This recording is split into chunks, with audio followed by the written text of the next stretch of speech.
भवन्तु सुखिनः सर्वे सन्तु निरामयाः सर्वे भद्राणि पश्यन्तु मा कश्चित् दुःखभाग् भवेत्। असतो मा सद्गमय तमसो मा ज्योतिर्गमय मृत्योर्मा अमृतं गमय। शान्ति शान्ति शान्तिः।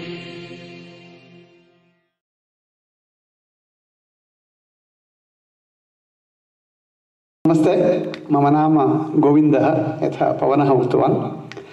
इदानीं किञ्चित् संस्कृतभारतीविषये वदामि। भवन्तः अत्र संस्कृतभारतीयजनाः ये सन्ति ते जानन्ति एव, परन्तु अन्येषां जनानां कृते परिचयः भवतु इति कृत्वा किञ्चित् वदामि। सो 1995 मध्ये अस्मिन् मन्दिरे एव, अस्मिन् स्थले एव शास्त्रीमहोदय, कृष्णशास्त्रीमहोदय आगत्य प्रथमवारं प्राथमिकसम्भाषणशिबिरं पाठितवान्। The very first time in 1995 in this temple only, exactly almost to the date kind of thing, November 1995, तत्र प्राथमिक 10-day class इति वदामः, सः पाठितवान्। तत्र 50 जनाः आगतवन्तः, about 50 people. In fact, the people who arranged that class, some of them are here. Nagaraj Patil Mohodayah, Prasanna Ganapatiः, अनन्तरम् इतोपि अन्ये केचन शिवराम भट्टः इति, अनन्तरं वेङ्कटेशमूर्तिः इति, एते सर्वे राघवेन्द्र स्वामी इति, एते सङ्घस्य स्वयंसेवककार्यकर्तारः मिलित्वा ते चिन्तितवन्तः। केचन तत्र संस्कृतभारत्याः परिचयः तेषाम् आसीत् भारते। सो ते संस्कृतं तथा पठितवन्तः। ते चिन्तितवन्तः अमेरिकादेशे अपि संस्कृतभारती आरम्भः भवतु इति। तत् कृत्वा मनसि निधाय एवम् आयोजनं कृतवन्तः। तदा शास्त्रीमहोदयम् आहूतवन्तः। महोदय अत्र आगत्य न केवलं सनिवेल् टेम्पल् मध्ये, समानकाले फ्रीमाण्ट् हिन्दू टेम्पल् मध्ये अपि महोदयः पाठितवान् आसीत्। It's almost like in morning class here and evening class in Fremont temple. तेन अत्र आरम्भः अभवत्। अनन्तरं तथैव महोदयः अमेरिकादेशे अन्य प्रायः 15 स्थानेषु in different places, cities like New York, Edison, Boston, Chicago, Columbus इत्यादि स्थानेषु अपि महोदयः तत्र प्राथमिकवर्गान् आनीतवान्। तथा आरभ्य 1995 to 2015 तदर्थमेव 20 आचरणमिति अस्मिन् वर्षे वयं कुर्वन्तः स्मः। So 20-year celebration is happening. In fact, what started as a small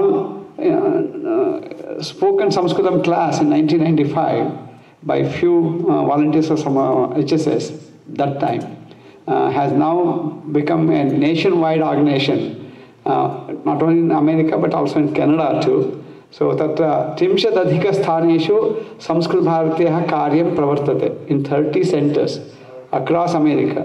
San Diego taha Seattle paryantam, Boston taha Miami paryantam, and then anything in between, Denver, Kansas City, Houston, Austin, Columbus, name it, Sanskrit Bharatiyah karyam tatra pravartate. So evam Sanskrit Bharatiyah karyam अत्र बेरे मध्ये एव तत्र इदानीमेव तत्र केनचित् सम्भाषणं करोमि स्म। प्रायः 100 कुटुम्बाः सन्ति ये प्रतिदिनं संस्कृतं गृहे वदन्ति। 100 Sanskritam families in Bay Area who speak Sanskritam at home on a daily basis as one of the languages, not as the language but one of the languages. तथा न केवलं प्रौढाः बालाः, इदानीं भवन्तः अत्र दृष्टवन्तः किल, प्रायः 15 अथवा 20 बालाः अत्र आगत्य गणेशस्तोत्रं तत्र श्रावितवन्तः। तादृशबालाः अस्मिन् प्रदेशे प्रायः 150, 150 children like that, and then their parents. That's what we call Balakendram. यथा HSS Balagokulam, Cinema Mission Balvihar Bhavati, तथैव संस्कृतभारत्याः बालकेन्द्रमिति वदामः, यत्र बालाः अपि पठन्ति, समानकाले मातापितरः अपि पठन्ति एकस्मिन् स्थाने एव बालकेन्द्रमिति। तथा more than 200 families on a weekly basis पठन्तः सन्ति। एवं संस्कृतकार्यं सम्यक् प्रवर्धते अत्र. We have classes for not only children, high school छात्राणां कृते संस्कृतम् as foreign language इति कार्यक्रमः वर्तते. SAFL इति program in fact. We started in 2009. तत्र केवलं 16 छात्राः एव आसन्. इदानीं 146 high school students are taking Sanskritam, many of them for credit in high school. You know, in high school they have to study a language other than English. And many of them choose one of the other languages like French, German. But we thought, why not Sanskritam? So Sanskritam as a foreign language for high school students. In fact, there was a 2-day meeting here, not very nearby, in a hotel called Quality Inn, where Sanskrit Bharatiyah tatra bhinna kendrani santi kila, tataha sanchalaka कार्यकर्तारः आगतवन्तः, coordinators of those centers. 2-day meeting आसीत्. तत्र एवं किम् अभवत्, पुनः किं कुर्मः अग्रिमवर्षे सर्वं चिन्तनं कृतं. तस्मिन् काले युवजनानां कृते अपि 18 to 28 एज् रेञ्ज् तेषां कृते अपि किमपि करणीयं नूतनतया इति तदपि चिन्तितम्. एवं संस्कृतभारत्याः कार्यं प्रवर्धमानमस्ति. सो न केवलं बालाः पठन्तु, भवन्तः अपि आगच्छन्तु. ये संस्कृतं पठितुम् इच्छन्ति, न पठितवन्तः सर्वे आगत्य संस्कृतं पठन्तु इति अहं आग्रहं करोमि. तथा भवन्तः कुर्वन्तु. Not only about listening about Sanskrit, somebody talk about it, but we should also come forward and study Sanskritam. Without Sanskritam, we can study all the things, but without Sanskritam it's still incomplete for a Hindu. Tadarthameva bhavantah agachantu Sanskritam pathantu. Astu idanim aham अत्र मञ्चे विराजमानानां अस्माकं संस्कृतभारत्याः जनद्वयस्य तत्र परिचयं कारयामि. प्रथमः अस्ति अस्माकं श्री कृष्णशास्त्री महोदयः. तस्य परिचयं सर्वे जानीयुः, तथापि अहं पुनः कारयामि. शास्त्री महोदयः 1981 मध्ये संस्कृतभारती आरम्भः अभवत्. मूलसंस्थापकेषु अन्यतमः. बेङ्गलूरुनगरे संस्कृतभारती आरम्भः. शास्त्री महोदयः भारते तत्र भिन्नानि उत्तरदायित्वानि स्वीकृत्य संस्कृतभारती इदानीं यथा राष्ट्रीय तत्र स्माल् आन्दोलनं मूव्मेण्ट् इति आसीत्, इदानीं राष्ट्रीयस्तरे सर्वत्र अस्ति. तन्निमित्तं सः अन्ये च बहु कार्यं कृतवन्तः सन्ति. महोदयः अधुना संस्कृतभारत्याः तत्र अखिलभारतीयप्रशिक्षणप्रमुखः इति वदामः. इत्युक्ते तत्र training for teachers and for कार्यकर्तास् अट् वेरियस् लेवल्स् तत्र प्रशिक्षणप्रमुखः इति वदामः. सो महोदयस्य दायित्वमस्ति अखिलभारतीयप्रशिक्षणप्रमुखः भारते. न केवलं तद्, इदानीं तत्र सर्वकारः यत् वर्तते, मोदी सर्वकारः, तत्र HRD मिनिस्ट्री मध्ये अपि सः अड्वैसर् रूपेण HRD मिनिस्ट्री मध्ये अपि अस्ति. संस्कृतविषये तत्र तेन किं कर्तुं शक्यते इति अड्वैस् कर्तुं सः अड्वैसर् रूपेण अपि अस्ति. तथैव द्वितीयः अस्ति श्री पद्मकुमार महोदयः. महोदयः अपि पूर्णकालिकः बहुकालतः 1992 तः इदानीं विवाहं कृत्वा अत्र आगतवान् अस्ति. अत्र इत्युक्ते अमेरिकादेशम् आगतवान् अस्ति. न्यूयार्क् नगरे तस्य वासः. महोदयः अधुना संस्कृतभारत्याः सङ्घटनमन्त्री इति अखिल अमेरिकादेशस्य. सो what we call is organizing secretary for Sanskrit Bharati in America, Shri Padma Kumarji. अधुना अहं श्री कृष्णशास्त्री महोदयं प्रार्थये अस्मान् उद्दिश्य कानिचन वाक्यानि वदतु इति.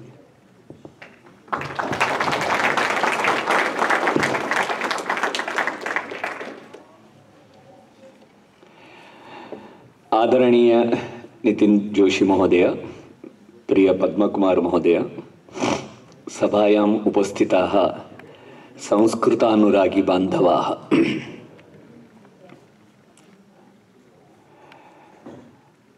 प्राचीनकाले प्राचीनभारते विद्वान् पंडितः एकशास्त्रे पंडितः न भवति स्म, मिनिमम शास्त्रद्वये पंडितः भवति। त्रिशास्त्रपंडितः, चतुशास्त्रपंडितः, षट्शास्त्रपंडितः इति विशेषः भवति। सो पतंजलि महर्षिः त्रिषु शास्त्रेषु पंडितः आसीत्। व्याकरणे, योगे, आयुर्वेदे। पतंजलिः पाणिनि व्याकरणस्य भाष्यं लिखितवान्। तत् महाभाष्यम् इति तस्य नाम। व्याकरण महाभाष्ये आरंभे एका चर्चा अस्ति। संस्कृत भाषया व्यवहार समये देशस्य भिन्न भिन्न भागे एकस्मिन्नेव अर्थे भिन्न भिन्न शब्द प्रयोगः भवति। काम्बोजे गच्छति इति टू गो गच्छति, कुंतले सरति टू गो, दक्षिणे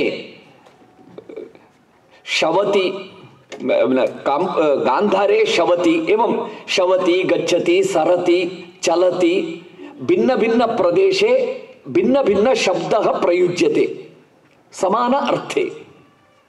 तर्हि मानक रूपेण, स्टैंडर्ड रूपेण कः शब्दः स्वीकरणीयः इति चर्चा विषयः। तदा व्याकरण महाभाष्ये गुरु शिष्य संवाद रूपेण चर्चा भवति। गुरुः वदति, नाम भाष्यकारः पतंजलिः वदति, शिष्ट प्रयोगः प्रमाणम्। शिष्ट जनैः प्रयुक्तः शब्दः प्रमाण रूपेण, अथॉरिटी रूपेण स्वीकरणीयम् इति। तदा पुनः शिष्यः प्रश्नं करोति, के ते शिष्टाः, शिष्टाः के हु? तदा शिष्ट व्याख्यानं करोति, डेफिनेशन, तस्य विवरणं ददाति पतंजलिः। आर्यावर्ते निवसमानाः, आर्यावर्त इति गंगा तट, सिंधु तटतः गंगा तटपर्यन्तं ये निवासं कुर्वन्ति ते, नाम भारतदेशे इति तस्य तात्पर्यम्। अनन्तरं त्रीणि लक्षणानि वदति। कुम्भीधान्याः, अलोलुपाः, कारणमन्तरा शास्त्रपारगाः इति त्रीणि कारणानि वदति। प्रथमं कुम्भीधान्याः इति।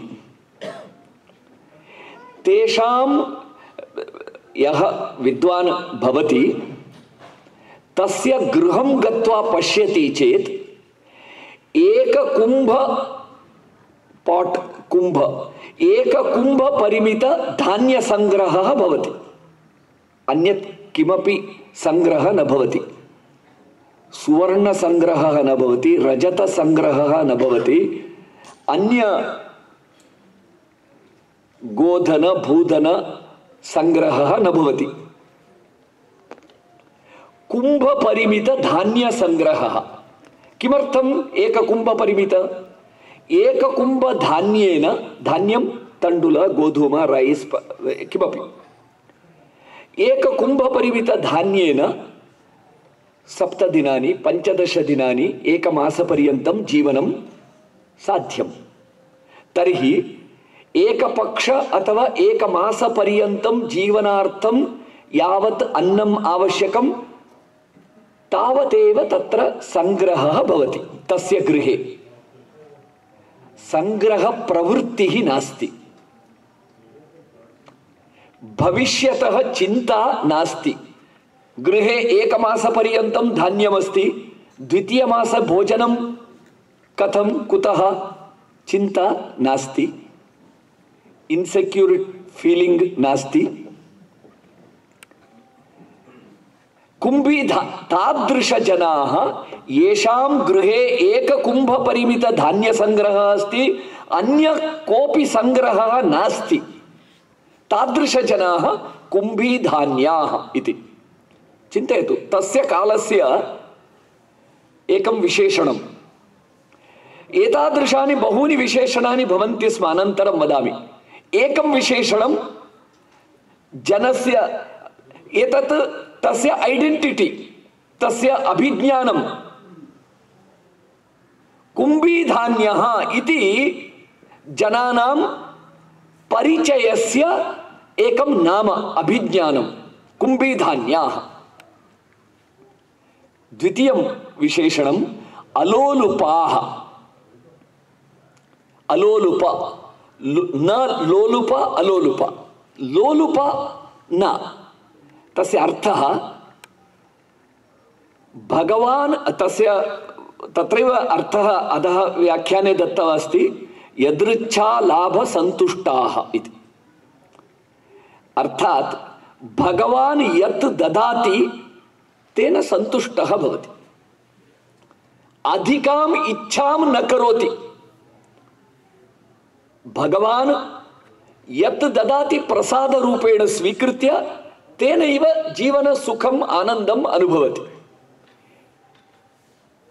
इतोपि आवश्यकम, और चाहिए, मोर, इच्छां न करोति, प्राप्तेन आनंदम अनुभवति। तादृश गुणवान् अलोलुपः। भौतिक सुख साधनानां पृष्ठतः धावनं नास्ति। लोलुपः सर्वदा भौतिक साधनानां पृष्ठतः धावति, अलोलुपः न धावति, आगतं स्वीकरोति, तावदेव। तृतीयं लक्षणं वदति कारणम् अन्तरा, कारणं विना शास्त्रपारगाः, शास्त्रेषु पारंगताः इति। एकशास्त्रे न, बहुषु शास्त्रेषु पारंगताः। कारणम् अन्तरा इत्युक्ते लाभ उद्देशं विना। यथा अद्य यदि इंजीनियरिंग पठामि तर्हि मम 10 lakhs वार्षिक तद् पे भवति। IIT मध्ये पठामि चेत् 70 lakhs भवति। MBA अपि करोमि चेत् पुनः मम 1 crore तः अधिकं संपादनं भवति इति। भविष्यतः किं प्राप्नोमि इति चिन्तनं कृत्वा किं पठामि इति, एतत् प्रयोजनं, लाभं चिन्तयित्वा पठनं, किं प्राप्तव्यं तदनुगुणं पठनम् अद्यतन। परन्तु तस्मिन् काले कारणम् अन्तरा, प्रयोजन उद्देशं चिन्तनम् अकृत्वा विना शास्त्राध्ययनं। तर्हि किमर्थं शास्त्राध्ययनं? ज्ञानार्थं, जीवनार्थं, जीवन विकासार्थं इति। एवं प्रकारेण कर्तव्य बुद्धिया, धर्म बुद्धिया, ज्ञानेच्छया अध्ययनकर्तारः। एतादृश जनाः शिष्टाः इति। शिष्टजन, शिष्टः इत्युक्ते अयमर्थः। एतादृश शिष्टजनाः यस्य वाक्यस्य, यस्य शब्दस्य प्रयोगं कुर्वन्ति, सः शब्दः प्रमाणरूपेण स्वीकरणीयम्। एतत् पतंजलि काले जीवने, समाज जीवने विद्यमान स्टैंडर्ड। अध्ययनस्य स्टैंडर्ड एतदासीत्, जीवनस्य स्टैंडर्ड एतदासीत्, मानक चिन्तनम्। अहं किमर्थम् एतत् उदाहरणम् उक्तवान् इत्युक्ते, संस्कृत परंपरा इति यदि चिन्तयति, संस्कृत परंपरा जनरेशन् तः जनरेशन् तः यत् आगच्छति तद् परम्परा। एषा संस्कृतपरम्परा। एतादृश ऋषयः मुनयः विद्वांसः एते अस्माकम् आदर्शाः। अस्माकं प्राचीनभारतस्य रोल् मॉडेल् एतादृशम् आसीत्। समाजस्य पुरतः जनानां पुरतः आदर्शरूपेण एतादृशजनाः आसन्। एतद् बहु प्राचीनकालस्य विचारः न। इदानीम् अन्य उदाहरणद्वयं वदामि। 300 वर्षपूर्वतनम् एकम् उदाहरणं वदामि, 30 वर्षपूर्वतनम् एकम् उदाहरणं वदामि। 300 वर्षपूर्वं वाराणसी नगरे एकः विद्वान् आसीत्, नागेशभट्टः इति। सः नागेशभट्टः व्याकरणशास्त्रस्य अध्ययनं कृतवान्। तस्मिन् काले व्याकरणशास्त्रस्य बहु अधोगतिः आसीत्। छात्राणां व्याकरण अध्ययने कष्टं भवति स्म। सः चिन्तितवान् व्याकरणस्य सरल व्याख्यानं लिखामि इति। पाणिनि अष्टाध्याय्याः कमेण्टरी यदस्ति 84 वाल्यूम्स् सन्ति, 84 आह्निकानि इति। अद्य टुडे केवलं 9 आह्निकानां पठनं भवति। 9 आह्निकानां पठने पोस्ट ग्रेजुएशन समाप्तं भवति। 84 वाल्यूम्स् पठितवान् व्याकरण विद्वान् न लभ्यते, परन्तु सः नागेशभट्टः 84 वाल्यूम्स् गुरुमुखात् 21 टाइम्स् पाठं श्रुतवान्। पुनः स्वयं कतिवारम् अध्ययनं कृतवान् भगवान् एव जानाति। वाराणसी नगरे वागीश्वरी मंदिरे उपविश्य निरन्तरं व्याकरण ग्रन्थानां पठनं, मैन्युस्क्रिप्ट्स् राशि मध्ये उपविश्य सर्वदा उपविश्य पठनं लेखनं करोति स्म। सर्वदा अहोरात्रम् एतदेव कार्यम् इति कारणतः धनार्जनमपि नास्ति, आर्थिकक्लेशः, अपि च उपविश्य अत्र पृष्ठभागे दुर्मांसगोल निर्माणं भवति, ट्यूमर् बृहत्। तस्य दयनीय स्थितिं दृष्ट्वा महाराष्ट्रतः पेश्वे काशीं गच्छति। तस्य साहाय्यम्, आर्थिक साहाय्यं व्यवस्था करणीया इति। पेश्वे वागीश्वरी मंदिरं गत्वा साष्टांग प्रणामं करोति, स्वपरिचयं वदति, अहं किमपि साहाय्यं कर्तुम् आगतवान्, कां व्यवस्थां करोमि, किं साहाय्यं करोमि इति पृष्टवान्। वागीशभट्टः एकं ताडपत्रं, पाम् लीफ् मैन्युस्क्रिप्ट् एकं पत्रं दत्त्वा एतासां पंक्तीनां लाइन्स अर्थं न जानामि, कृपया विवरणं करोतु।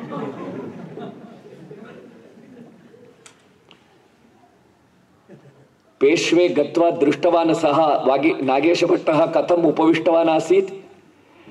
पृष्ठभागे यत् ट्यूमर् गोलः अस्ति तस्य भारेण वेदना भवति इति मन्दिरस्य भित्तौ रन्ध्रं कृत्वा तस्मिन् होल रन्ध्रे एतत् ट्यूमर् मांसगोलं स्थापयित्वा उपविश्य लिखति स्म। तादृशस्थितौ अपि वागीशभट्टः पेश्वेतः किमपि न इष्टवान्, न स्वीकृतवान्। तस्मिन् समये अपि तस्य चिन्तनम् एकमेव, न्याय व्याकरणस्य महाभाष्यस्य सरल व्याख्यानं लेखनीयम्। एतत् 300 वर्षपुरातनम् उदाहरणम्। इदानीं 30 इयर्स् पुरातनम् उदाहरणं वदामि। बेंगळूरुतः नागराजः इति एकः वैयाकरणः वाराणसीं गतवान्। गङ्गातटे गच्छति स्म। गमनसमये गङ्गातटे एकस्मिन् घट्टे एकः वृद्धः प्रायः 90 वर्षीयः विद्वान् उपविश्य अथातो ब्रह्म जिज्ञासा अहं ब्रह्मास्मि इति न क्षम्यताम् एतस्य किं पाणिनि अष्टाध्यायी सूत्राणां वृद्धिरादेय च अदेयं गुणः इति एवं अष्टाध्यायी सूत्रपारायणं करोति स्म। नागराज महोदयः तत्र गत्वा उपविष्टवान्। अर्धघण्टा अभवत्, 1 घण्टा अभवत्। सः वृद्धः 90 वर्षीयः पलितकेशः पतितदन्तः कृशशरीरः सः वृद्धः निरन्तरम् अष्टाध्यायी पारायणं करोति। 1 घण्टानन्तरं नागराजस्य विलम्बः भवति इति सः साष्टाङ्गप्रणामं कृत्वा गोत्रकथनपूर्वकं स्वपरिचयम् उक्तवान्। अनन्तरं पृष्टवान्, प्रश्नं कृतवान्, भो महाशय, भवान् नागराजमहोदयः तं वृद्धं पृच्छति, भवान् जीवनस्य उत्तरसन्ध्याकाले अस्ति, उत्तरसन्ध्याकालः जीवनस्य अन्तिमकालः, किमर्थं व्याकरणसूत्राणां पारायणं करोति? अर्थात् वेदान्तसूत्राणां पारायणं करोति चेत्, वेदान्तचिन्तनं करोति चेत् मोक्षः वा लभ्येत? जीवनस्य अन्तिमकालः व्याकरणसूत्राणां किमर्थं करोति? सः वृद्धः केवलम् एकं वाक्यम् उक्त्वा पुनः सूत्रपारायणस्य आरम्भं कृतवान्। तस्य मुखात् आगतं वाक्यं शास्त्ररक्षणार्थम्। तस्य जीवनपूर्णम् एक एव उद्देशः, शास्त्रसंरक्षणं करणीयम्। जीवनस्य एकैक श्वास निश्वासः शास्त्रसंरक्षणाय। अस्माकं पूर्वजाः अनया रीत्या एतादृश प्रकारेण शास्त्र संरक्षणं कृतवन्तः इति कारणतः अद्य पर्यन्तं भारतीय ज्ञान परंपरा ज्योतिः अद्यापि प्रज्वलति। 30 वर्ष पुरातन उदाहरणं मास्तु, वर्तमान उदाहरणम् एकं वदामि। सा परंपरा ज्योतिः दीपः इदानीमपि एक लघु दीपरूपेण ज्वलति। प्रकृत वर्तमान उदाहरणं वदामि। इदानीम् एतस्य आन्दोलनस्य प्रारम्भानन्तरं गोवा मध्ये एक वैदिक कुटुम्बे एकः जातः। तस्य 12 कक्षायां सः अत्यन्त उत्तम अंकान् प्राप्तवान्। मेरिन् इंजिनियरिंग गन्तुं चिन्तितवान्।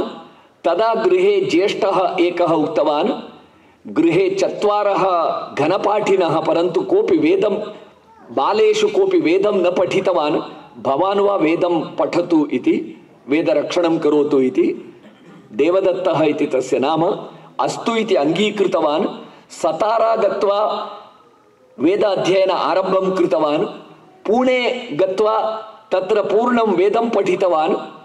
तदा काशीतः एकः विद्वान् आगत्य मीमांसा विषये, गणित विषये, न्याय विषये व्याख्यानं कृतवान्। तत् श्रुत्वा देवदत्तस्य मनसि विचारः आगतः, मया न्यायशास्त्रं गणितशास्त्रं च पठनीयम् इति वाराणसीं गतवान्। परन्तु तत्र योग्य विद्वान् तस्य जिज्ञासा पूर्तिं कर्तुं कोऽपि उत्तम गुरुः तस्य तृप्तिः नाभवत्। सार्धैकवर्षम् अटितवान्। तदा श्रुतवान्, काञ्चीपुरनगरे कृष्णशास्त्री नामकः कश्चन, गोंडा सुब्रह्मण्य शास्त्री इति कश्चन विद्वान् अस्ति। 84 इयर्स् ओल्ड विद्वान् अस्ति। काञ्ची परमाचार्याणां, काञ्ची आचार्याणां शिक्षणं सः कृतवान्। परमाचार्याणां न, काञ्ची आचार्याः इदानीं ये सन्ति तेषां पाठनं सः कृतवान् अस्ति। महान् न्याय विद्वान्, वेदांत विद्वान्। तस्य सकाशे पठनीयम् इति तत्र गतवान्। तदा ज्ञातवान् सः गुरुः इदानीं पाठनं त्यक्तवान्, न पाठयति। वार्धक्य कारणेन तस्य स्मरणादिकं न भवति, न पाठयति इति। एकमासपर्यन्तं तत्रैव स्थितवान्, तस्य सेवां कृतवान्, मां पाठयतु पाठयतु इति। सः गोण्डा सुब्रह्मण्य शास्त्री अद्य भारतदेशे ये प्रसिद्ध न्यायशास्त्र विद्वांसः सन्ति सर्वेषां गुरुः सः। एकमास द्विमासानन्तरं तस्य गुरोः मनसि कः विचारः आगतः न ज्ञायते। देवदत्तस्य श्रद्धां दृष्ट्वा सः उक्तवान्, अस्तु अहं पाठयितुं सज्जः, परन्तु मम 3 कंडीशन्स् सन्ति, नियमाः सन्ति। प्रथम कंडीशन, भवान् यावत् पर्यन्तं स्वसदृश पंडितानां निर्माणं न करोति तावत् पर्यन्तं जॉब न करणीयं, धनार्जनं न करणीयं। प्रथम कंडीशन। अस्तु इति उक्तवान्। द्वितीय कंडीशन, भवान् विदेशं न गच्छेत्। अस्तु इति उक्तवान्। तत्र कारणमस्ति। तृतीयम् उक्तवान्।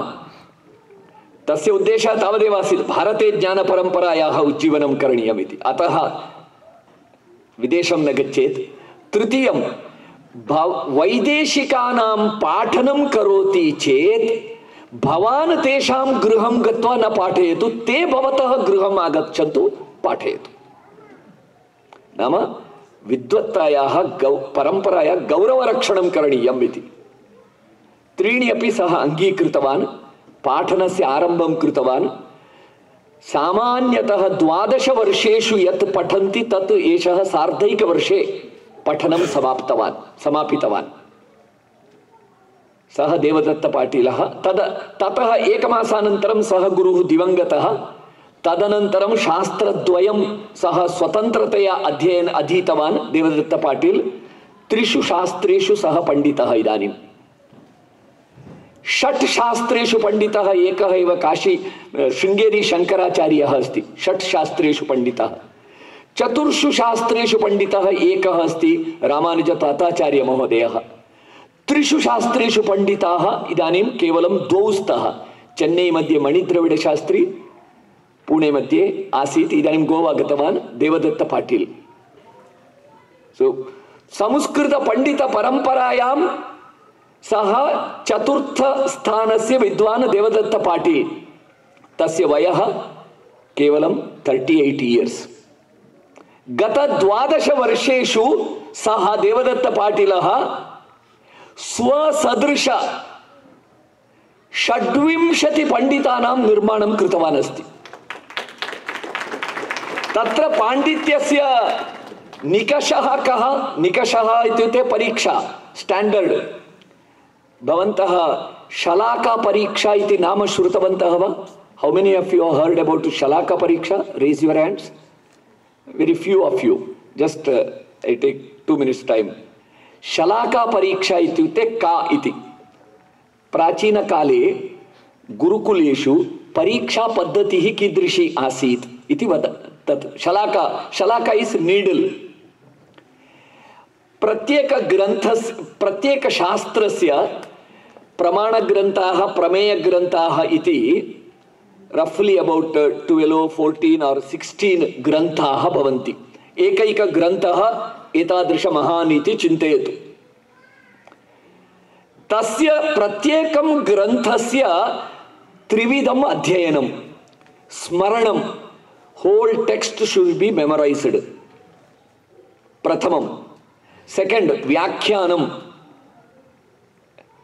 एवरी लाइन एवरी वर्ड तस्य कमेंटरी, स्वयं कमेंटरी, स्वस्य कमेंटरी भवेत्, व्याख्यानं भवेत्, अन्य आचार्याणां व्याख्यानं किम्। थर्ड, शंका समाधानं, संशय निवारणं, प्रश्न उत्तरं। तस्य परीक्षा भवति। यदा संपूर्ण ग्रंथ अध्ययनम् अभवत्, परीक्षां स्वीकर्तुं सज्जः, तदा छात्रः गत्वा वदति, विद्यार्थी I am ready for the examination. तदा असेंबली, गुरुकुले असेंबली सभा आयोजनं भवति, विद्वत् सभा। 3 परीक्षकास् will sit on the dais, student अपि उपविशति, अन्य अध्यापक अन्य छात्राः सर्वे सभायाम् उपविशन्ति। परीक्षा ग्रंथः तत्र भवति व्यासपीठे परीक्षा ग्रंथः एक नीडल भवति सुवर्णस्य अथवा रजतस्य अथवा काष्ठस्य नीडल शलाका प्रथमम् एकः आचार्यः ग्रन्थे यदि एतादृश साइज ग्रन्थः एनीवेयर यत्र इच्छति तत्र नीडल स्थापयति शलाकां स्थापयति छात्रः यत्र शलाका अस्ति तत्र छात्रः ग्रन्थस्य उद्घाटनं करोति फर्स्ट पंक्तिः पठति पुस्तक पिधानं क्लोज करोति from that first line onwards student मुखेन स्मरणेन होल टेक्स्ट वदति अग्रे अग्रे till the satisfaction of that आचार्य स्मरणेन मुखेन मूल टेक्स्ट वक्तव्यम देन सेकंड परीक्षक शलाकां स्थापयति तत्र उद्घाटयति प्रथम पंक्तिं पश्यति पिधानं करोति मुखेन नेक्स्ट पंक्तिः स्मरणेन वदति सो तथैव थर्ड शलाका सो फर्स्ट राउंड स्मरणस्य परीक्षा सेकंड राउंड यदा शलाकां स्थापयति उद्घाटयति तत्र विद्यमानस्य व्याख्यानं करोति सेकंड राउंड द्वितीय परीक्षक तृतीय परीक्षक 3 शलाकास् फॉर व्याख्यान सामर्थ्यम थर्ड राउंड मध्ये शलाकां स्थापयित्वा उद्घाटयति तत् चैप्टर उपरि प्रश्नं पृच्छति उत्तरं वक्तव्यम् 3 शलाकास् फॉर शंका समाधानं प्रश्नोत्तरं 10th प्रश्नः फ्रॉम पब्लिक ऑडियंस तः दशम परीक्षा दशम प्रश्नः ऑल 10 शलाकास् उत्तरं वक्तव्यं यदि एकम् अनुत्तीर्णं सेकंड टाइम पुनः आफ्टर फ्यू मंथ्स पुनः परीक्षा स्वीकरणीया 10 अपि उत्तीर्णः चेदेव उत्तीर्णः नो चेत् न एवं एक शास्त्रे 14 ग्रंथेषु परीक्षा स्वीकरणीया एक ग्रंथेन मुख्य मुख्य प्रमाण ग्रंथाः 14 ग्रंथाः भवन्ति 14 परीक्षानन्तरं सः तस्मिन् शास्त्रे विद्वान् भवति देवदत्त पाटीलः तत्र शलाका परीक्षा पद्धतिः इदानीमपि भारते जीवति अंतिम परीक्षां शृंगेरी शंकराचार्यः करोति स्वयं 3 घंटा परीक्षा भवति नॉर्मल परंतु देवदत्त पाटीलस्य 7 घंटा परीक्षां कृतवन्तः शृंगेरी जगद्गुरवः 7 घंटा परीक्षायामपि निरन्तरं देवदत्त पाटील उत्तरम् उक्तवान् तथा 3 शास्त्रेषु सः इदानीम् उत्तीर्णः जातः अस्ति तस्य शिष्याः 26 शिष्याः इदानीम् एकैकशास्त्रे शलाका परीक्षायाम् उत्तीर्णाः कल्पनां करोतु वेतनम् अस्वीकृत्य जनानां सहयोगेन स्वगृहे सः अपि कुम्भीधान्यः तत्र भवन्तः गत्वा पश्यन्तु तस्य इदानीं गोवा मध्ये अस्ति एक भारतं गच्छति चेत् एकवारं गत्वा देवदत्त पाटीलस्य दर्शनं करोतु भवतां जीवनं धन्यं भवति एक पुणे मध्ये तस्य गृहे इदानीं तत्र सरस्वती प्रतिमा अस्ति ततः एतावत् पर्यन्तम् एक प्रकोष्ठः पुनः एतस्य अर्धम् एक प्रकोष्ठः पाकशाला पुनः अर्ध प्रकोष्ठः तस्य शयन प्रकोष्ठः एतत् तस्य क्लास रूम बहिः लघु प्रकोष्ठः अस्ति तत् छात्राणां भोजनालयः 18 छात्रान् गृहे स्थापयित्वा तेषां भोजनं कारयित्वा पाठं कृत्वा एवं सः करोति स्म कल्पनां करोतु एतादृश लघु गृहे 18 छात्रान् स्थापयित्वा स्व दाम्पत्यमपि तत्रैव कुटुम्बमपि तत्रैव छात्रैः सह वास्तविकरूपेण एतादृश यत् कान्सेप्ट् अस्ति किल कुम्भीधान्यत्वम् अलोलुपत्वं कारणमन्तरा शास्त्रपारगत्वं काल्पनिकलोकः न अद्य अपि एतादृश जीवनकर्तारः सन्ति एषा संस्कृत परंपरा एषा भारतीय परंपरा एषा सनातन परंपरा एषा धर्म परंपरा एषा संस्कृति परंपरा, एषा संस्कार परंपरा, एषा या संस्कृत परंपरा अस्ति, ज्ञान परंपरा, धर्म परंपरा, संस्कृति परंपरा, संस्कार परंपरा अविच्छिन्न रूपेण सहस्र सहस्र वर्षेभ्यः एषा प्रवाह रूपेण यथा गंगा नदी निरंतरं प्रवहमाना अस्ति, तथैव भारतीय ज्ञान गंगा, संस्कृत गंगा निरंतर रूपेण प्रवाह रूपेण आगता अस्ति। तस्याः परंपरायाः उत्तरदायिनः वयं सर्वे। We are the inheritors of this great tradition. अभिमानं मन्यामहे, गौरवं चिन्तयामः, परन्तु तेन अभिमानेन कार्यं न सिद्ध्यति। अस्माकं स्कन्धेषु महत् रेस्पान्सिबिलिटी अस्ति। इदानीं देवदत्तपाटीलः एकः अस्ति, शतस्य देवदत्तपाटीलानां निर्माणं भवेत्, सहस्रस्य देवदत्तपाटीलानां निर्माणं भवेत्, लक्षशः देवदत्तपाटीलाः निर्माणं भवेयुः। ये देवदत्तपाटीलाः देवलोकस्य सृष्टिं कुर्युः। विश्वे पुनः एतत् संस्कृत गंगां, ज्ञान गंगां सर्वत्र नयेयुः, शास्त्र गंगां नयेयुः। तत्कार्यं संस्कृत भारती करोति। संस्कृत संभाषण आंदोलनस्य उद्देशः एषः उद्देशः। गंगा नदी यथा गंगोत्र्याम् उत्पन्ना गंगा नदी यत्र यत्र गच्छति तत्र सर्वत्र पवित्रतायाः निर्माणं करोति। गंगोत्र्यां समान पवित्रा, ऋषिकेशे समान रूपेण पवित्रा, हरिद्वारे अपि समान रूपेण पवित्रा, प्रयागे अपि समान रूपेण पवित्रा, काश्यामपि समान रूपेण पवित्रा। न केवलं गंगा पवित्रा, गंगया सह संयुक्ता या नदी अस्ति सा नदी अपि गंगा सती गंगा भूत्वा पवित्रा भवति। सर्वत्र पुनः पवित्रतायाः निर्माणं करोति। वयमपि संस्कृत गंगा माध्यमेन एतां संस्कृत गंगां पुनः विश्वे सर्वत्र प्रवाहयित्वा प्रवाह्य सर्वत्र पुनः पवित्रताम् आनेतुम् इच्छामः। तदस्माकम् उद्देश्यम्। संस्कृत भारती अमेरिका देशे अपि अस्माकम् उद्देशः एषः एव। एतेन संस्कृत गंगा माध्यमेन प्रथमं तावत् ये अमेरिका देशे अस्माकं भारतीयाः सन्ति, विशेषतः अस्माकं युवा जनाः सन्ति, युवानः सन्ति, भारतीय युवा जनाः, बालाः, ते पुनः एतस्याः श्रेष्ठ परंपरायाः उत्तरदायिनः भवेयुः। तस्यां परंपरायाम् एतेषाम् अभिवर्धनं करणीयं। तेन उद्देशेन संस्कृत भारती कार्यं करोति।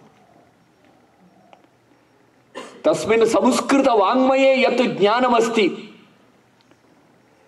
तेन ज्ञानेन अद्यतन समस्यानां कृते यदि उत्तरं वयं परिहारं दातुं शक्नुमः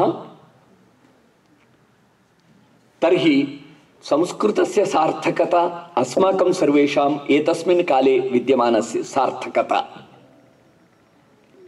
विश्वशान्त्याः कृते या आवश्यकता अस्ति सर्वसमावेशकं तत्त्वं, सर्वसमावेशक संस्कृतिः, ऑल इन्क्लूसिव तत्त्वं यदस्ति तस्य प्रदाता भारतम्। इदानीं भवन्तः भारते टॉलरेंस डिस्कशन भवन्तः दृष्टवन्तः, श्रुतवन्तः।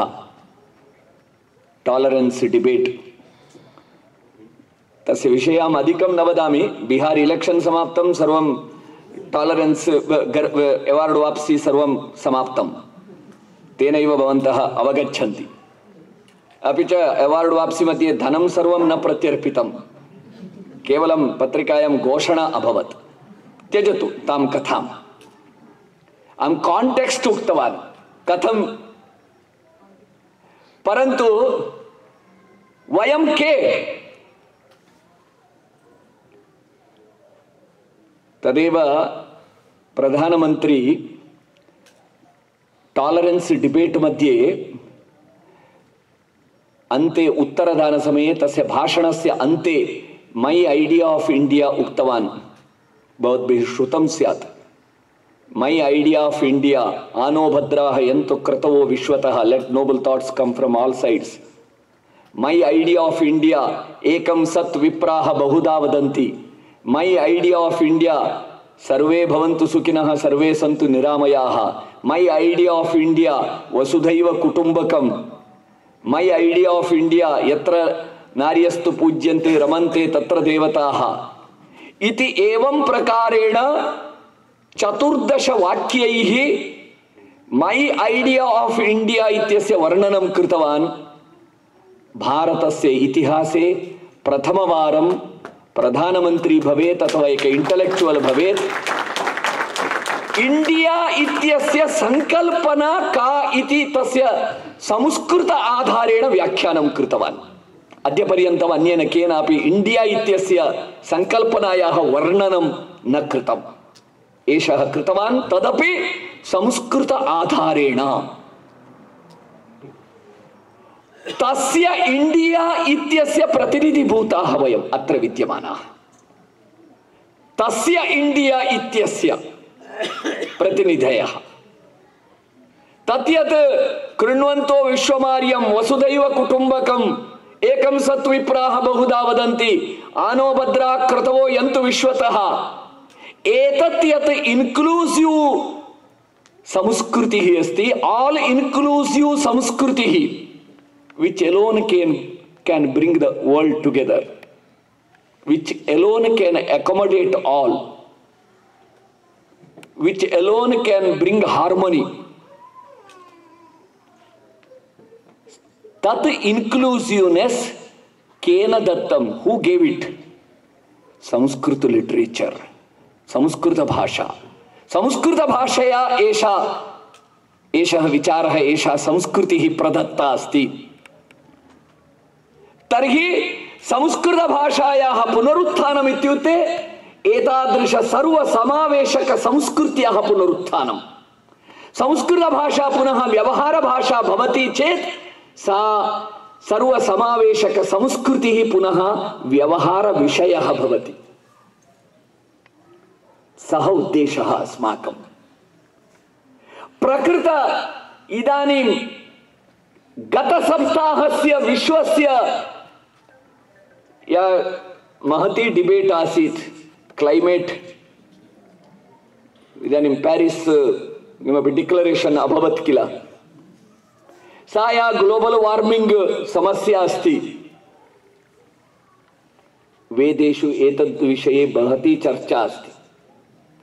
प्रकृत्याः विषये, पर्यावरण विषये भारतस्य अस्माकं शास्त्रेषु या चर्चा अस्ति,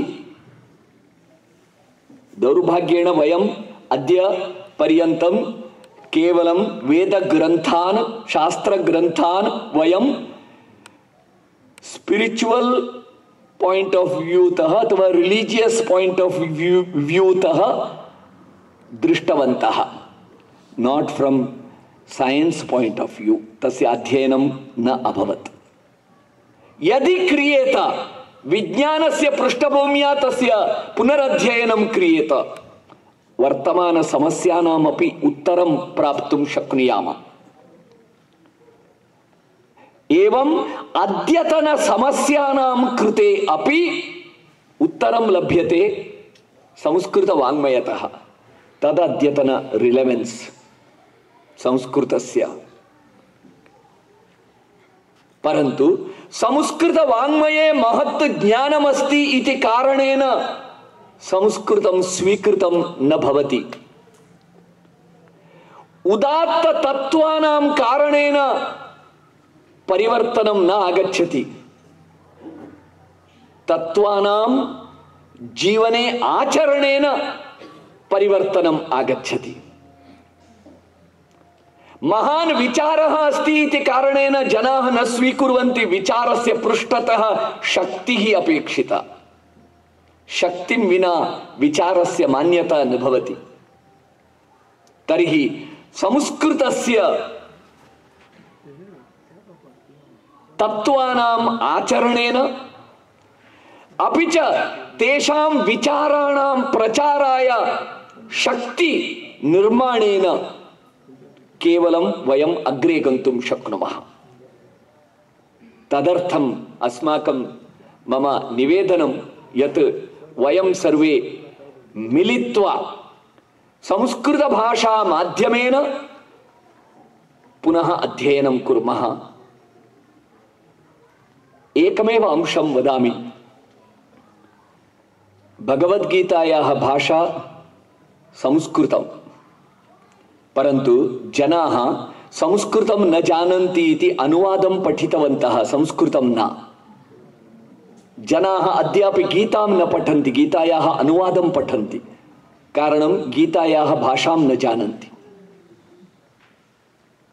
योगः आवश्यकः, सर्वेपि योगस्य अनुसरणं कर्तुं प्रयत्नं कुर्वन्ति, परन्तु योगस्य भाषा मास्तु। वेदान्तम् आवश्यकम्,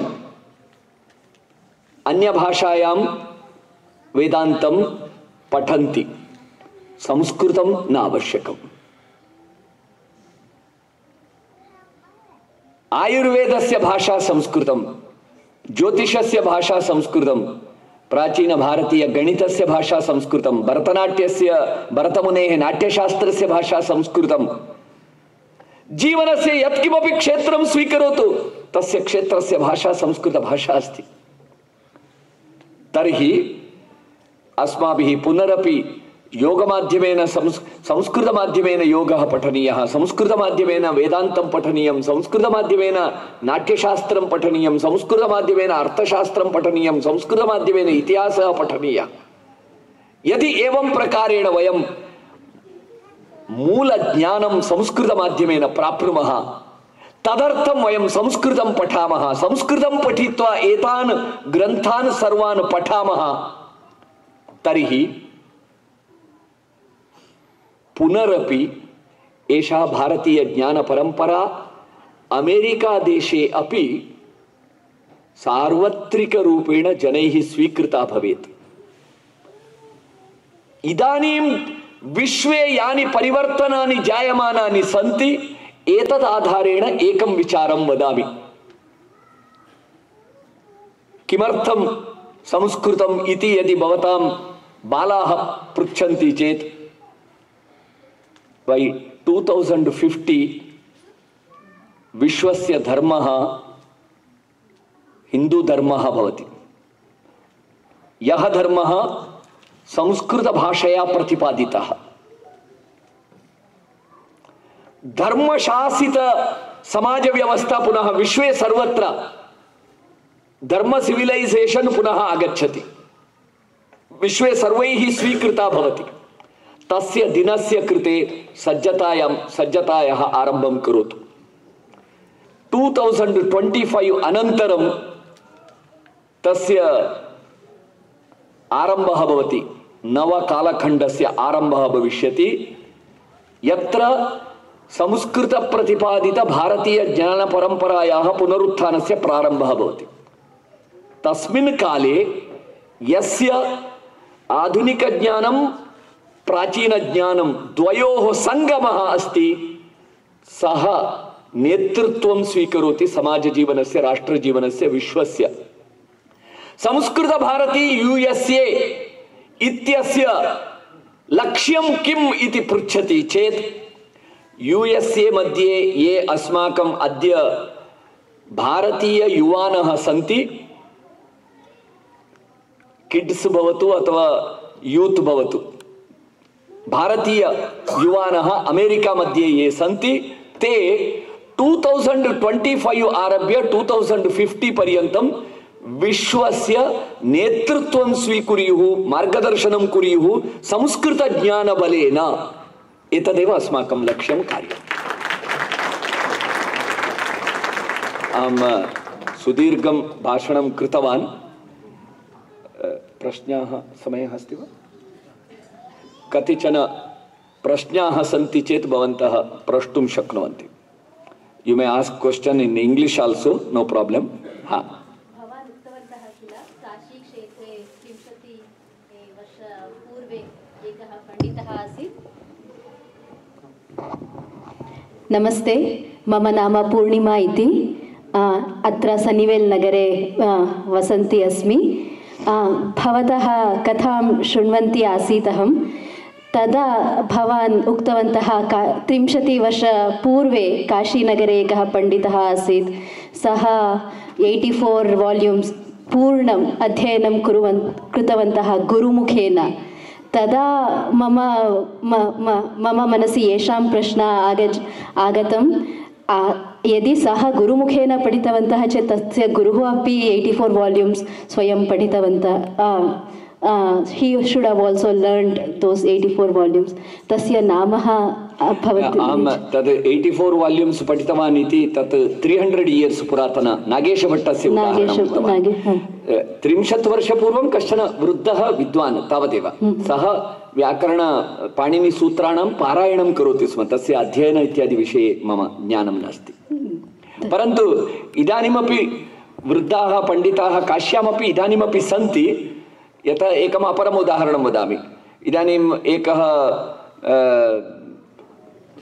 तस्य मुसलगांव्कर् इति कश्चन विद्वान् आसीत्, गजानन मुसलगांव्कर् इति।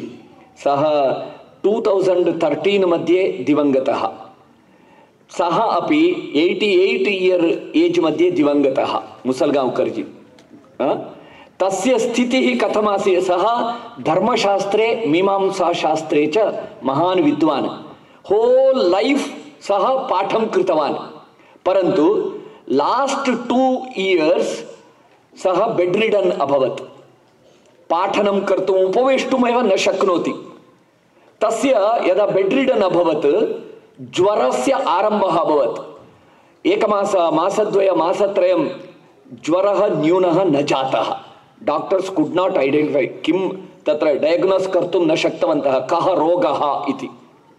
अपि च सर्वदा वार्धक्य 88 इयर्स ओल्ड वार्धक्ये जल्पनं करोति, असंबद्ध शब्दवाक्यादीनि वदति, किं वदति कोऽपि न जानाति।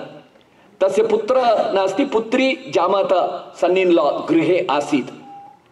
सः किं करणीयम् इति कोऽपि न ज्ञातवान्। सः प्रतिदिनं प्रश्नं पृच्छति स्म, छात्राः आगताः वा, छात्राः आगताः वा इति, स्टूडेंट्स आगतवन्तो वा इति प्रश्नं पृच्छति स्म। 3 months अनन्तरं जामाता किं करणीयम् इति न ज्ञातवान्। एषः प्रतिदिनं छात्राः आगताः वा, छात्राः आगताः वा इति पृच्छति। अतः किं कृतवान्, सः 2-3 स्टूडेंट्स रिसर्च स्कॉलर्स आहूतवान्। किञ्चित् मम एवं श्वशुरेण सह उपविशतु इति। यदा ते आगतवन्तः, किञ्जोडेकर् इति जामाता, सः किञ्जोडेकर् मुसलगांव्कर् जीं वदति छात्राः आगताः इति। एकदम उपविष्टवान्, उपविश्य ग्रन्थम् उद्घाटयतु इति। पाठनस्य, साक्षात् पाठनस्य आरम्भं कृतवान्। 40-45 मिनिट्स् पाठनानन्तरं शरीरम् एवमेवमेवम् अभवत्। 1 घण्टानन्तरं शयनमेव, पुनः पाठनं, तस्य एनर्जी समाप्तं। परन्तु अनन्तरं निद्रां कृतवान्। ज्ञातवन्तः सायङ्कालपर्यन्तं तस्य ज्वरः समाप्तः। एषः पुनः किञ्जोडेकर् जामाता किं कृतवान्, नेक्स्ट डे अपि छात्रान् आहूतवान्। प्रातः एषः उत्थाय पाठं कृतवान्। प्रतिदिनं पाठं करोति, ज्वरः नास्त्येव। परन्तु 14 पूर्णिमा प्रथमा दिनत्रयम् अनध्ययनमस्ति। दिनत्रयं पाठनं न अभवत्, छात्राः न आगतवन्तः। 14 दिने तस्य सायङ्काले ज्वरस्य आरम्भः अभवत्। दिनद्वयं ज्वरः। द्वितीयतिथौ यदा पुनः पाठं कृतवान्, ज्वरः समाप्तः। सार्धैक तदनन्तरम् एषः किं कृतवान्, 10,000 ईच स्टूडेंट कृते प्रतिमासं 10,000 रूप्यकाणि दत्त्वा 3 स्कॉलर्स सह, यतः तस्य बालपाठः न, तत्र एडवान्स्ड् पाठं केवलं सः करोति, तत् श्रोतुं समर्थान् फेलोशिप् दत्त्वा 30,000 पर मंथ सः एतत् कृत्वा 1.5 year पाठनव्यवस्थां कृतवान्। सः मुसलगांव्कर् जी जीवनस्य अन्तिमकाले पाठं कुर्वन्नेव सः अन्ते दिवङ्गतः। किमर्थम् एतत्?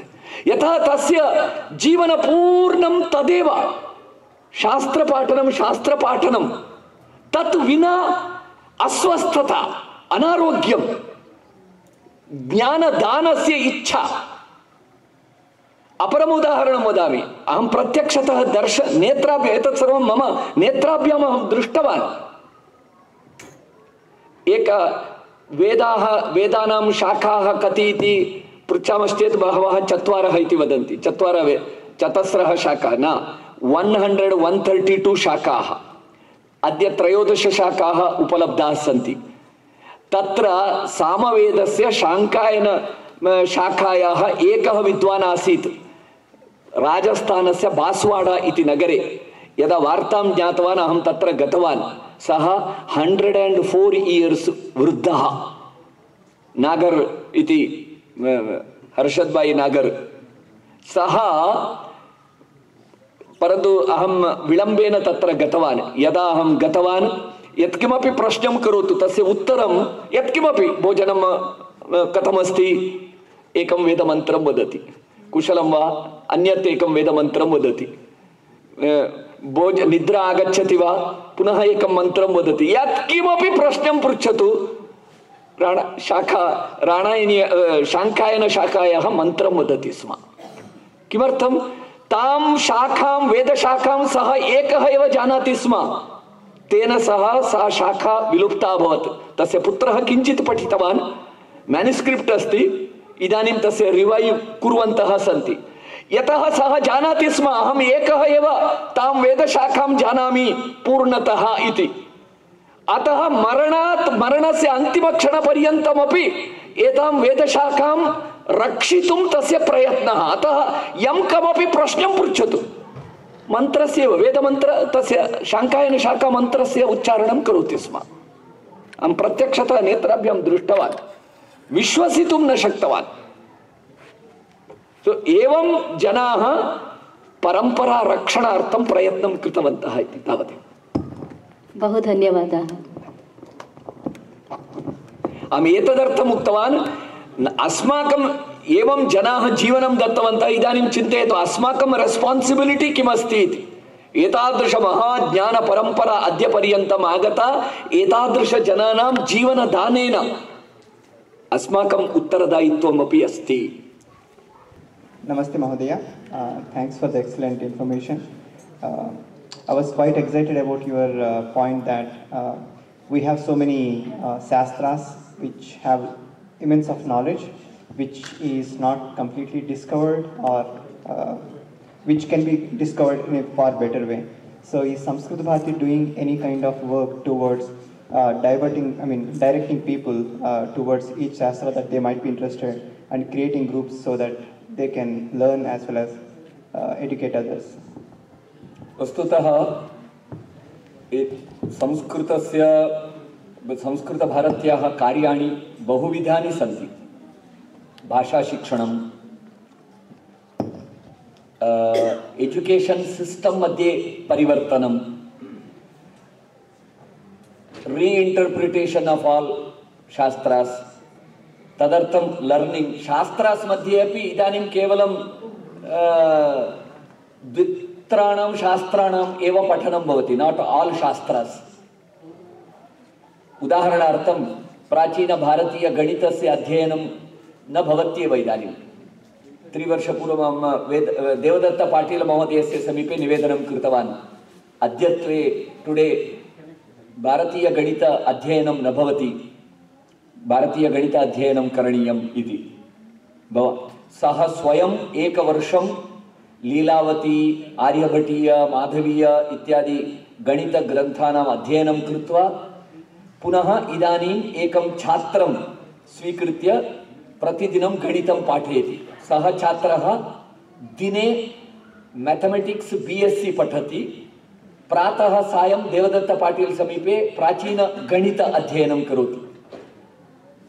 सो एवं सः इदानीं 3 वर्षाणि इदानीं BSc 3rd year मध्ये अस्ति। सः पुनः MSc PhD पर्यन्तं मॉडर्न स्ट्रीम मध्ये पठति, अनन्तरं प्रातः सायं एन्शियंट एतत् पठति। सो एवं इदानीं गणित एवं एकैक ब्रांच स्वीकरोति चेत् there are more than 100 branches of knowledge प्राचीन एतन्मध्ये एव। तदर्थं शतशः छात्राणाम् इदानीं तत्र योजनं करणीयं। किंचित किंचित प्रचलति, परंतु दैट इट्सेल्फ एकं कार्यम्। इदानीं यथा उक्तवान् भाषा शिक्षणम् एकं कार्यं, टीचर ट्रेनिंग एकं कार्यं, होल कंट्री टेक्स्ट बुक इत्यादीनां रिवैस् करणं, नूतन एतस्य निर्माणम् एकं कार्यम्, एन्शियंट मैन्युस्क्रिप्ट्स् तस्य प्रिजर्वेशन एकं कार्यम्, एडिटिंग एकं कार्यं, पब्लिशिंग एकं कार्यम्। अस्माकं समीपे स्कॉलर्स न सन्ति। एकं टेक्स्ट स्वीकरोति चेत् तत् बंडल उद्घाट्य कस्य विषयस्य मैन्युस्क्रिप्ट इति ज्ञानं कर्तुं जनाः न सन्ति। अस्माकं 45 लाख मैन्युस्क्रिप्ट सन्ति ऑर्गनाइज्ड सेक्टर मध्ये। So manuscript editing publishing that itself is a big challenge. So तदेकं कार्यं।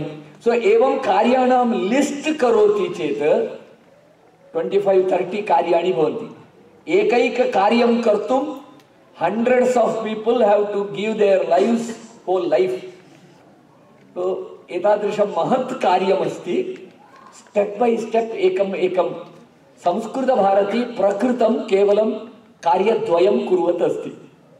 अवेयरनेस, संपूर्ण समाजे संस्कृतानुकूल वायुमंडल निर्माणं प्रथम कार्यं, कंजीनियल एनवायरमेंट फॉर संस्कृतं क्रिएटिंग एकं कार्यं करोति। द्वितीयं कार्यं जनानां संस्कृत शिक्षणाय, अपि च भावी काले यत् संस्कृत पुनरुत्थान कार्यं करणीयं तदर्थं वालंटियर बेस निर्माणम्। इदानीं only 2 we have taken up because our strength is limited. So strategically step by step करणीयं भवति। इदानीं अवेयरनेस क्रिएशन, वॉलंटियर डेडिकेटेड कार्यकर्ता बेस निर्माणम्, एक देशव्यापी इंफ्रास्ट्रक्चर निर्माणं, तस्य आधारेण पुनः अन्यान्य परिवर्तनात्मक कार्यं स्वीकरणीयं करिष्यामः। परन्तु we have definite vision and plan for it.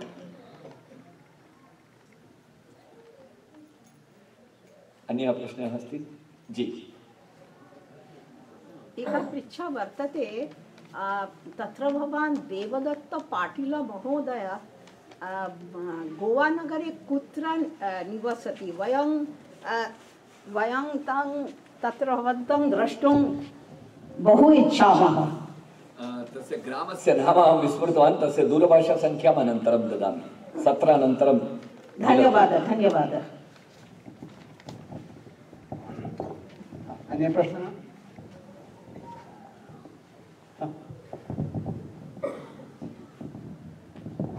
नमस्ते महोदय, धन्यवादः। आङ्ग्लभाषायां पश्यामि। Samskrita Bharati produces Pride of India book. In the afternoon you've been telling about our awareness about Indian contribution to everything. I see the Pride of India book kind of disappeared now. It's very, very small circulation. Are we improving more upon that, like maybe the later volumes, more contributions and things like that? इदानीं प्रयत्नः प्रचलति collecting material. चिन्तयामि, करिष्यामि।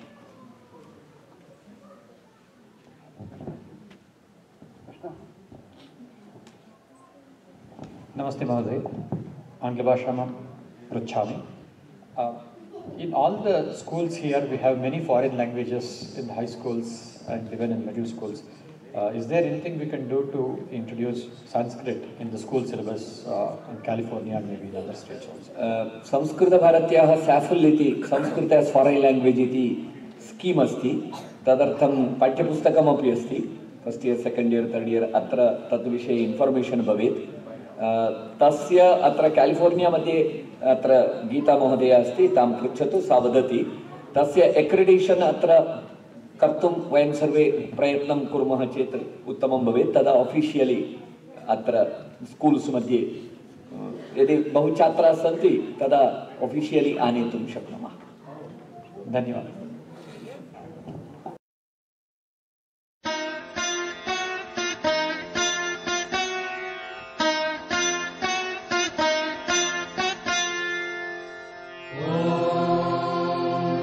सर्वे भवन्तु सुखिनः सर्वे सन्तु निरामयाः सर्वे भद्राणि पश्यन्तु मा